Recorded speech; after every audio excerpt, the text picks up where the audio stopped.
আসসালামু আলাইকুম রাহমাতুল্লাহ। দ্বিতীয় শ্রেণীর প্রিয় শিক্ষার্থীরা সবাই কেমন আছো? আশা করছি আল্লাহ সুবহানাহু ওয়া তাআলার অশেষ রহমতে সবাই খুব ভালো আছো। আজকে প্রথম সাময়িক পরীক্ষার সর্বশেষ অর্থাৎ 10 নম্বর লেসন প্ল্যানের উপরে কথা বলছি।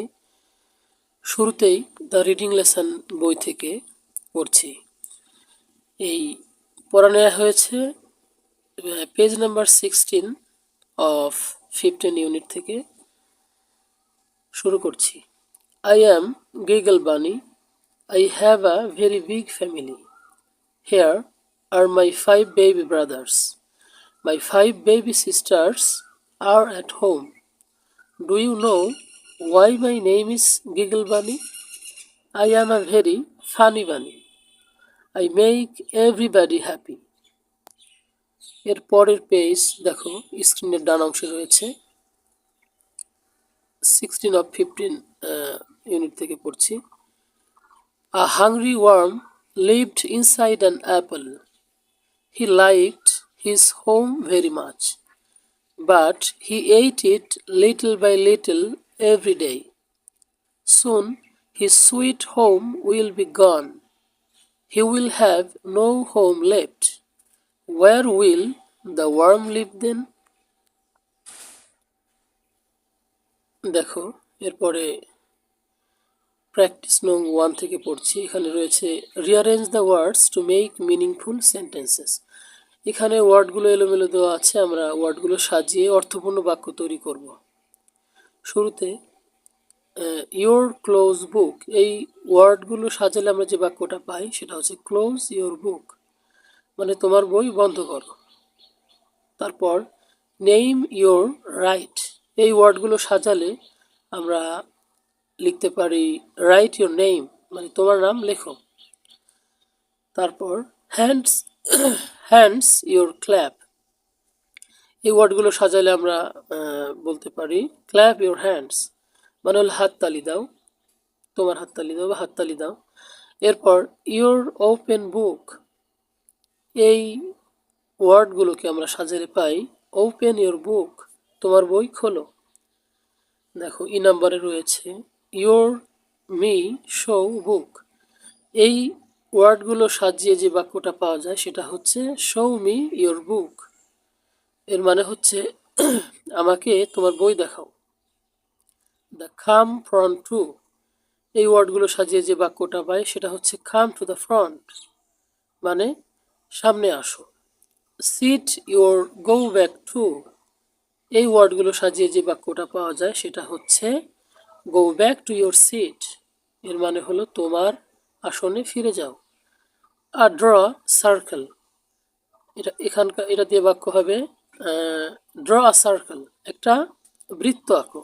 ওয়েলকাম ইউ আর, এটা হবে কি ইউ আর ওয়েলকাম, মানে তোমাকে স্বাগতম।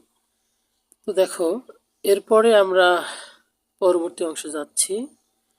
পরবর্তী অংশ দেখো আমাদের রয়েছে 2 নম্বরের এমসিকিউ। এই এমসিকিউটা রয়েছে, দেখো এখানে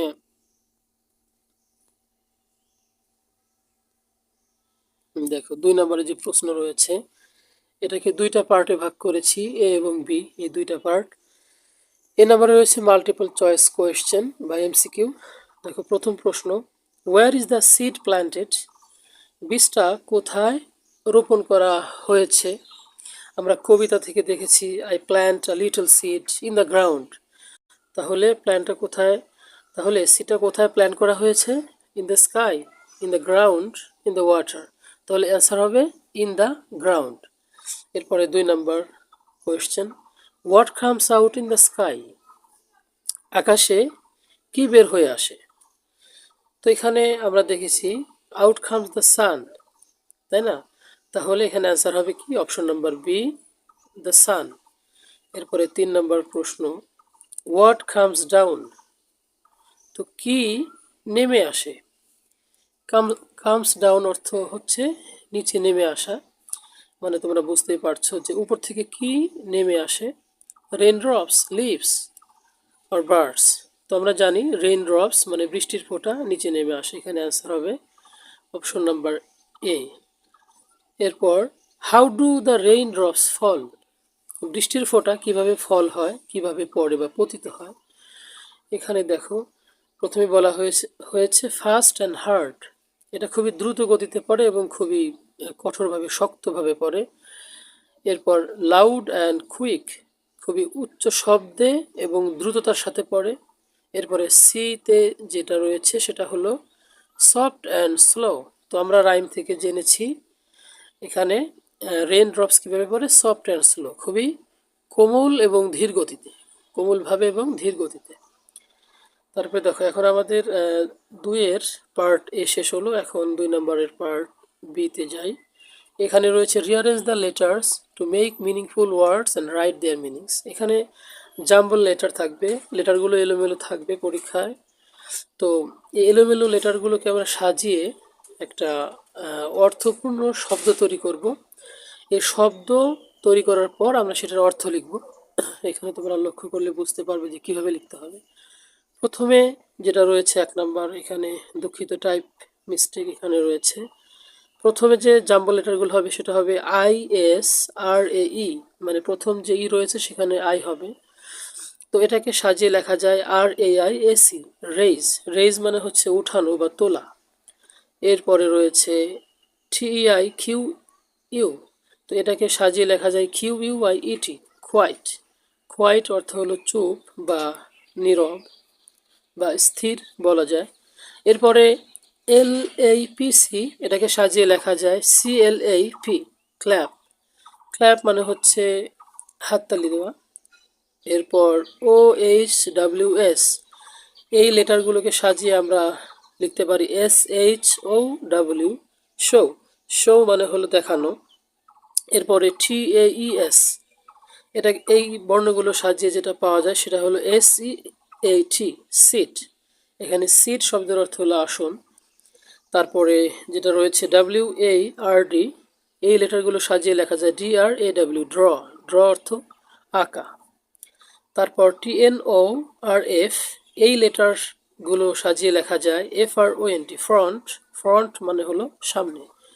সর্বশেষ যেটা রয়েছে LCIRCE, এই লেটারগুলোকে আমরা সাজালে লিখতে পারি সার্কেল, CIRCLE, সার্কেল। সার্কেল অর্থ হচ্ছে বৃত্ত। তো শিক্ষার্থী বন্ধুরা, আজকের ভিডিও এ পর্যন্তই। সম্মানিত অভিভাবক এবং অভিভাবিকা বৃন্দের কাছে একটা পরামর্শ, সেটা হলো আমরা প্রথম সাময়িক পরীক্ষার সবগুলো লেসন প্ল্যানের উপরে ভিডিও দিতে পারিনি। তো এই জন্য কারো যদি কোনো লেসন প্ল্যান নিয়ে সমস্যা থাকে, পরামর্শ নেয়ার থাকে, তাহলে কমেন্ট সেকশন অথবা যদি মনে করেন ব্যক্তিগতভাবে হোয়াটসঅ্যাপে আমার সাথে যোগাযোগ করবেন, তাহলে অবশ্যই করতে পারেন। সবাইকে প্রথম সাময়িক পরীক্ষা ভালোভাবে হোক, সুন্দরভাবে দাও, এই কামনা করে আজকের ভিডিও এখানেই শেষ করছি। সবাইকে মোবারকবাদ। আসসালামু আলাইকুম।